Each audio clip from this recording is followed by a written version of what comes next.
Čuli smo za sastanak koji se večeras održao u centrali SNS-a. Kažu da je bio naporan, težak. Šta možete vi da nam kažete o njemu? Ništa sem onoga što ste već preneli. Šta sam imao, to sam rekao. Ukoliko predsjednik Vučić ostane pri svome da podnosi ostavku, mislim da je to i kraj Srpske napredne stranke i kraj karijere koju je Srpska napredna stranka imala na političkoj sceni Srbije, a mislim da nakon toga sledi nešto što je najcrnji i najgori mogući scenarij za Srbiju, koji ne smijem ni da zamislim, ali teško je večer bilo, razumite me, šta sam imao rekao.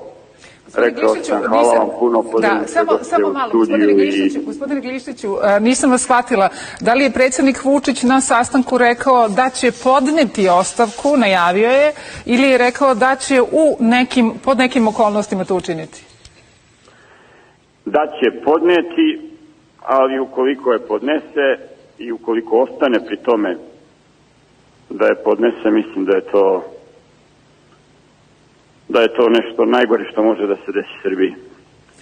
Hvala vam što ste se uključili večeras.